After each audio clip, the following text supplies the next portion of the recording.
Your supermarket bread flour contains a secret ingredient that professional bakers never use. It's listed right there on the ingredients, but you've probably never noticed it. This ingredient changes everything about how your dough behaves, how your bread rises, and why your homemade loaves sometimes turn out more like supermarket bread than proper artisan loaves. I spent 3 weeks testing supermarket flour against branded flour from traditional mills.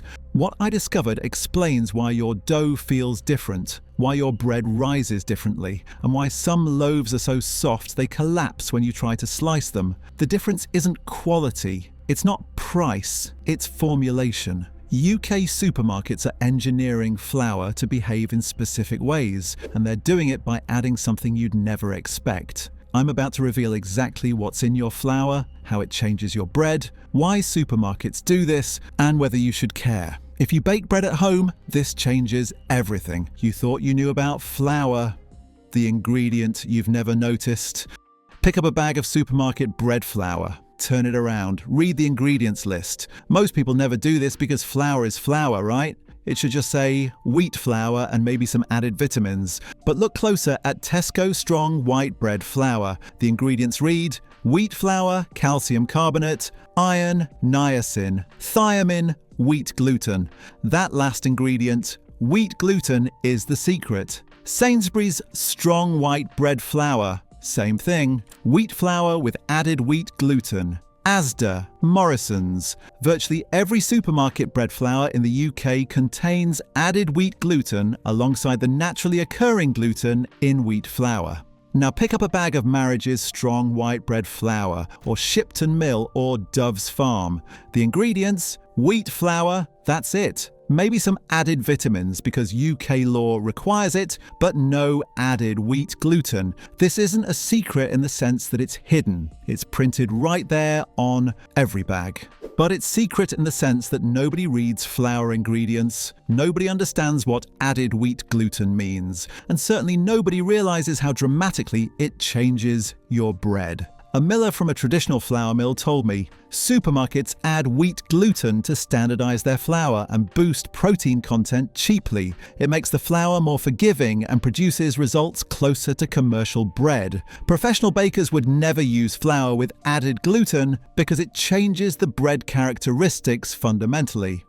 What is added wheat gluten?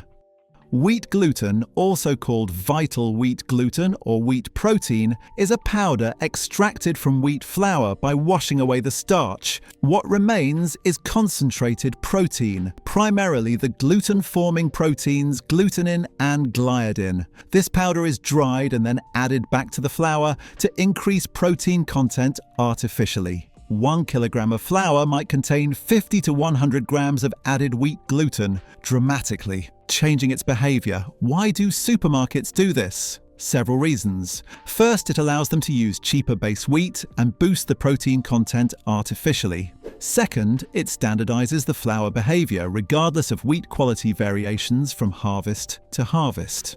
Third, it makes the flour more foolproof for home bakers who might not have a perfect technique. The irony is that you're buying wheat flour with concentrated wheat protein added. It's not a foreign ingredient, it's wheat adding more wheat. But the concentration and processing change how it behaves completely. A food scientist explained, added wheat gluten isn't inherently bad. It's used in commercial baking extensively, but it creates different bread characteristics than flour, where all the gluten comes from intact wheat. The extracted concentrated gluten behaves more aggressively than natural gluten because it's in a different form. The protein content deception. Protein content is how bakers judge flour. Strength. Higher protein means more gluten-forming proteins, which means stronger dough that can trap more gas and rise higher. I tested the protein content of several flours, and the differences were revealing. Tesco. Everyday plain flour contained 9.7 grams of protein per 100 grams. Their strong white bread flour jumped to 13.4 grams. Sainsbury's strong white bread flour was similar at 13.2 grams. Meanwhile, Marriage's strong white bread flour contained 12 grams, and Shipton Mill strong white bread flour had 12.5 grams. Supermarket bread flour has higher protein content than traditional branded flour. That seems like better value, right? More protein for less money. But here's the deception. The higher protein in supermarket flour comes partly from added wheat gluten, not just from higher protein wheat. You're comparing natural protein from intact wheat against natural protein plus concentrated extracted protein. It's like comparing orange juice to orange juice with added vitamin C powder. Both contain vitamin C, but one is natural and one is fortified. The number might be higher, but the nature of the ingredient is different. The protein content on supermarket flour bags looks impressive, but you're not comparing like with like. Branded flour achieves 12 to 12.5 grams naturally from good wheat. Supermarket flour achieves 13 to 13.4 grams by adding concentrated gluten to cheaper wheat. How added gluten changes your dough. The real difference becomes obvious when you start mixing dough. I made identical bread recipes with supermarket flour and traditional branded flour. The dough behavior was dramatically different from the first moment of mixing. Supermarket flour dough becomes smooth and elastic faster. Within 5 minutes of kneading, the dough was already stretchy, glossy, and passing the window pane test where you can stretch it thin enough to see light through without tearing. Branded flour dough took 8 to 10 minutes to reach the same development. It felt different throughout, more extensible and relaxed rather than tight and springy. The added gluten creates a tighter gluten network faster. The concentrated gluten proteins grab onto each other aggressively, forming strong bonds quickly. Natural gluten from intact wheat develops more gradually, creating a different structure. During bulk fermentation, the differences became more obvious. Supermarket flour dough was incredibly strong and resilient. It held its shape perfectly. When I shaped it, it bounced back when pressed. It felt almost rubbery. Branded flour dough was more extensible and relaxed. It spread slightly during resting. When shaped, it held the shape but didn't bounce back aggressively. It felt like dough, not rubber. A baker who tested both flours told me the supermarket flour dough was incredibly strong, almost too strong. It was hard to shape because it kept springing back. The branded flour was much more manageable, more pleasant to work with. The supermarket dough felt engineered rather than natural. The rise behavior difference. The most dramatic difference appeared during final proofing. Supermarket flour dough can rise for significantly longer without collapsing. I proved both doughs side by side. After 1 hour, both had risen well. After 2 hours, the branded flour dough was starting to look slightly overproofed. The surface looked fragile and bubbles were visible under the skin. The supermarket flour dough looked perfect. After 3 hours, it was still rising steadily with no signs of overproofing. After 4 hours, it had risen to nearly double the volume of the branded flour dough and still showed no collapse.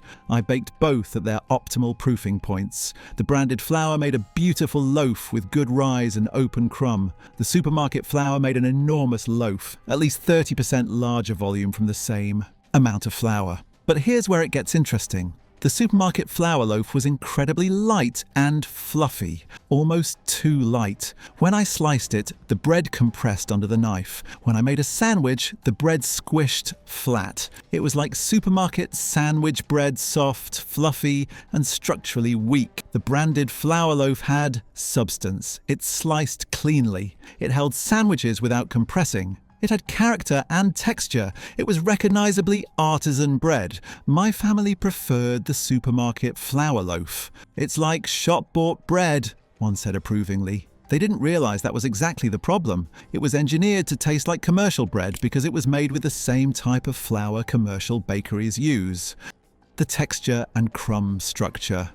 The internal texture of the two loaves was completely different. The supermarket flour bread had an incredibly fine, uniform crumb. The holes were small and evenly distributed. The texture was soft and bouncy, almost spongy. The branded flour bread had a more irregular crumb with a mix of whole sizes. The texture was tender but with more substance. It had character. The chewiness was different too. Supermarket flour bread was bouncy when you bit into it, with a slight rubberiness. Branded flour bread had pleasant chew without bounciness. The crust behavior differed as well. Supermarket flour bread had a thin, soft crust that tore easily. Branded flour bread had a proper crust that stayed crispy for hours after baking.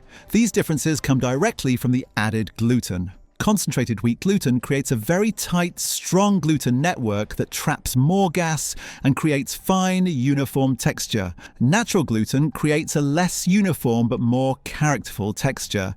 Neither is objectively better. It depends what you want. If you want soft, fluffy bread like supermarket loaves, supermarket flour delivers that perfectly. If you want artisan bread with character and substance, branded flour is better. Why supermarkets engineer their flour.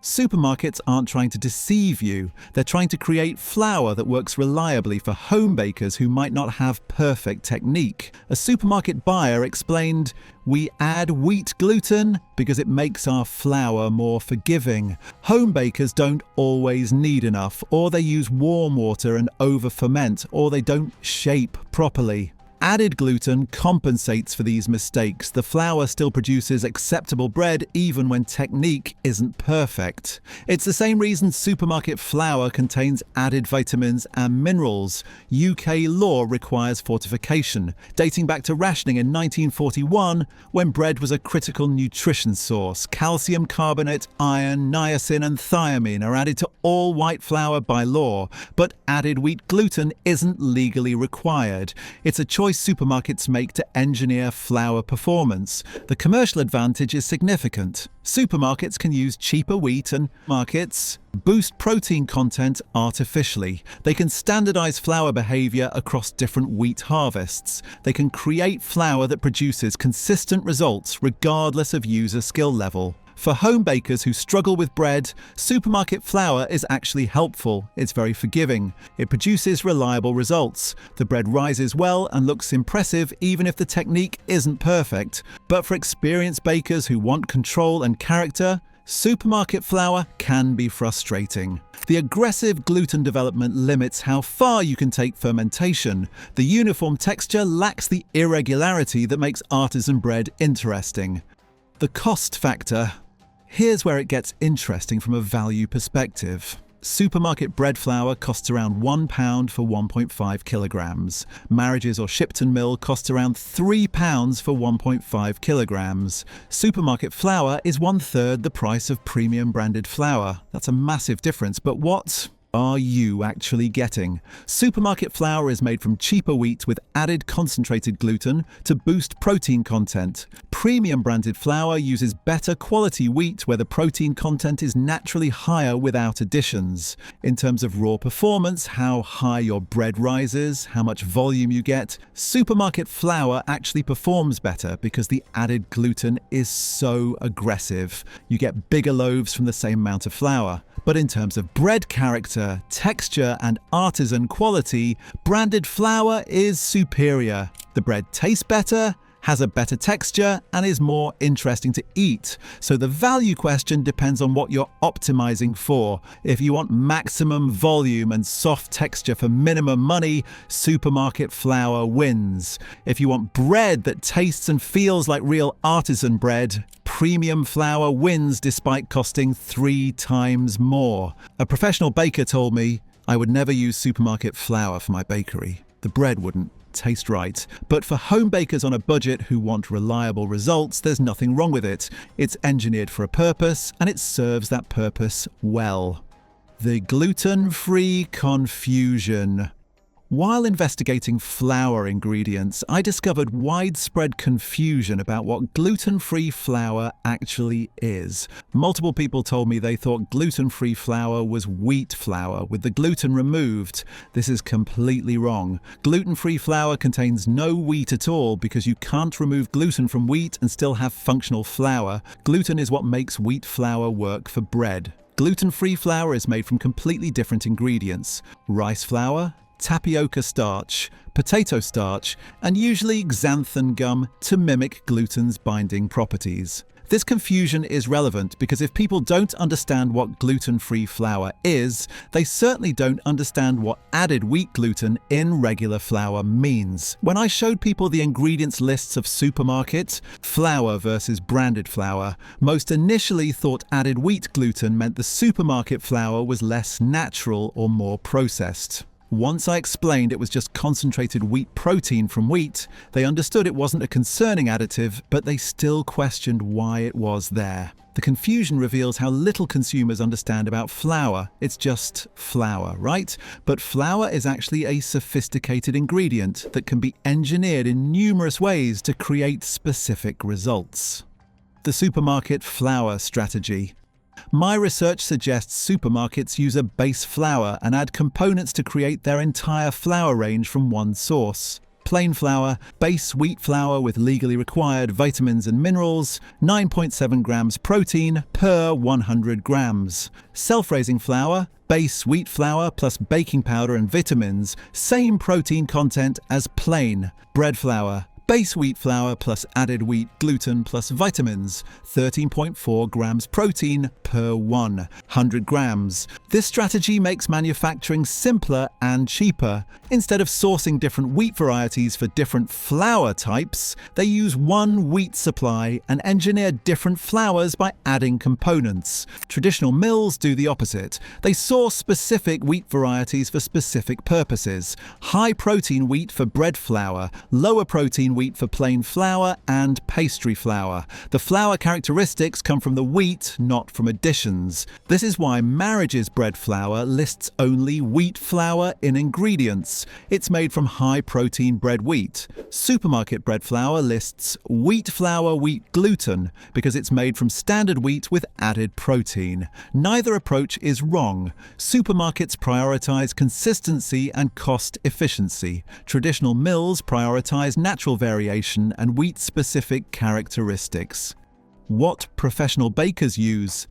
I contacted several professional bakers to ask what flour they use. Every single one uses flour from traditional mills, never supermarket flour. I use Marriage's flour exclusively, one bakery owner told me. I've tried supermarket flour out of curiosity and the bread is wrong. It rises too much, the texture is too uniform, and it doesn't taste right. Customers expect artisan bread to look and taste a certain way. Supermarket flour produces bread that looks commercial. Another baker explained. Added wheat gluten creates overly strong dough that's hard to shape and produces chewy, bouncy texture. I want extensible dough that's pleasant to work with and produces bread with tender crumb and proper crust. I can't achieve that with engineered supermarket flour. Professional bakers want specific characteristics that come from particular wheat varieties and minimal processing. They want variation between harvests, because that's part of working with natural ingredients.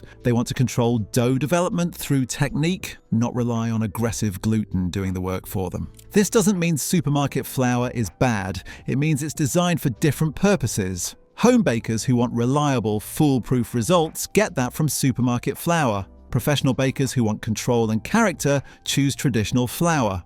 The practical differences for home bakers. If you're a home baker, should you care about added wheat gluten? It depends on what bread you want to make. For sandwich bread, soft rolls, or anything where you want uniform, soft texture and maximum volume, supermarket flour is actually ideal. The added gluten delivers exactly those characteristics. Your bread will rise dramatically, have soft texture, and slice easily once it's properly cooled. For sourdough, artisan loaves, or bread where you want irregular crumb and character, traditional branded flour is better. The natural gluten development creates more interesting texture and better flavor. For enriched doughs like brioche or challah where you're adding butter, eggs, and sugar, supermarket flour works fine because the enrichments dominate the flavor anyway. For pizza dough, it's mixed. Some people prefer the strong, chewy texture that supermarket flour creates. Others find it too bouncy and prefer the more tender texture from branded flour. The cost difference matters too. If you're baking frequently, the extra cost of branded flour adds up. Supermarket flour at £1 per 1.5 kilograms versus £3 for branded flour is significant over a year of regular baking. My recommendation: try both. Make the same recipe with supermarket flour and branded flour. Compare the dough behavior, the rise, the texture, the taste. Decide which you prefer based on your own results, not on assumptions about which is better. The legal requirements for UK flour. All white and brown flour sold in the UK must be fortified with specific nutrients by law. This dates back to the wartime period when bread was a critical nutrition source for the population. Calcium carbonate must be added at 300 milligrams per 100 grams of flour. Iron must be added at 1.65 milligrams per 100 grams. Thiamine, also known as vitamin B1, and niacin, also known as vitamin B3, must be added at minimum specified levels. These additions are the same in supermarket flour and branded flour. They're not optional. Every white flour in the UK contains these added nutrients unless it's wholemeal flour, which is exempt because the natural grain contains sufficient nutrients. So when you see calcium carbonate, iron, niacin, and thiamine on flour ingredients, that's normal and universal. It's not a sign of inferior quality or excessive processing. It's legal compliance. The added wheat gluten is different. That's optional. That's a choice supermarkets make. That's what changes your bread. How to read flour labels.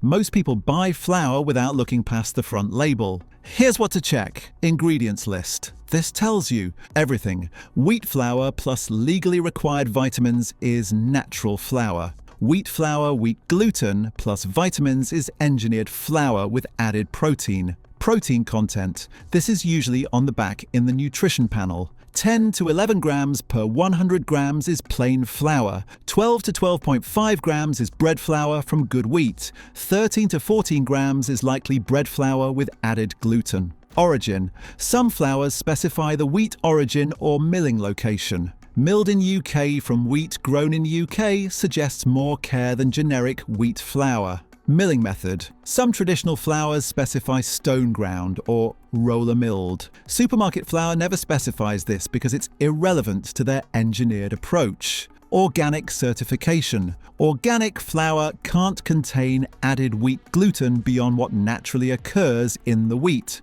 If you want to avoid added gluten, buy organic flour. The certification prohibits this addition. The brand behind the flour. Major. Supermarket flour isn't made by the supermarkets. It's contracted to large milling companies who produce to supermarket specifications. Traditional branded flour comes from independent mills with their own wheat sourcing and milling philosophy. Marriages is milled by W&H Marriage & Sons, a family business since 1824. Shipton Mill is an independent Gloucestershire mill powered by the River Evenlode. Dove's Farm is an organic mill in Berkshire. These companies control their supply chain and have reputations built over decades or centuries. They source wheat carefully and mill it according to their standards. Supermarket flour is made to price and specification. The supermarket specifies protein content, price point, and performance characteristics. The mill delivers that specification using whatever wheat and additions achieve it most efficiently. This isn't a criticism, it's different business models. Supermarkets want consistency and value. Traditional mills want quality and character. Both are valid approaches serving different customers. When supermarket flour is actually better, there are legitimate situations where supermarket flour's added gluten is advantageous. Learning to bake. If you're new to bread baking, supermarket flour is forgiving. It tolerates mistakes better. The dough is easier to handle. The bread rises reliably. You build confidence before progressing to more demanding flours. Inconsistent schedule. If you can't always prove your bread at the optimal time, supermarket flour handles overproofing better. The strong gluten network prevents collapse longer than natural flour. Warm kitchen. If your kitchen is warm and fermentation happens quickly, supermarket flour's aggressive gluten provides insurance against over-fermentation. High hydration doughs. For very wet doughs like ciabatta, the extra gluten strength from supermarket flour can make handling easier. budget constraints. If flour cost matters significantly, supermarket flour at 1/3 the price of premium brands makes bread baking more accessible. The added gluten isn't a flaw when it serves your needs, it's a feature. The middle ground, blending flours. Some bakers blend supermarket and branded flour to get characteristics of both. 70% branded flour with 30% supermarket flour gives you most of the character of natural flour with some of the strength and reliability of engineered flour. 50-50 blend creates a middle ground where the dough is strong enough to handle well but doesn't have the aggressive springiness of pure supermarket flour. Blending lets you customize flour to your preferences and needs. Adjust the ratio based on the bread you're making and the characteristics you want. I tested a 70-30 blend, Marriages plus Tesco, and found it performed well. The dough had good strength without excessive springiness. The bread had decent volume with more character than pure supermarket flour. The cost was lower than pure branded flour. Blending is particularly useful if you've already invested in supermarket flour and want to improve results without wasting what you have. What millers say. I contacted several traditional mills to ask about added wheat gluten. Their responses were diplomatic but clear. We don't add wheat gluten to our flour because our wheat is selected for natural protein content appropriate to each flour type. We believe flour should reflect the wheat it's milled from, not be engineered to a specification. Adding concentrated gluten changes the gluten quality, not just quantity. The behavior of extracted, dried, and reconstituted gluten differs from native gluten in intact wheat. We prefer native gluten. Our customers, professional bakers primarily, specify that they don't want added gluten. They want flour that behaves naturally and reflects wheat characteristics. Adding gluten would lose us customers. Traditional millers see their role as transforming wheat into flour, not engineering flour to specifications. They view added gluten as industrialization they're specifically avoiding. Supermarket mills see their role differently. They're producing flour to supermarket specifications at target price points. Adding gluten is a tool to achieve required performance while using less expensive wheat. Neither philosophy is wrong.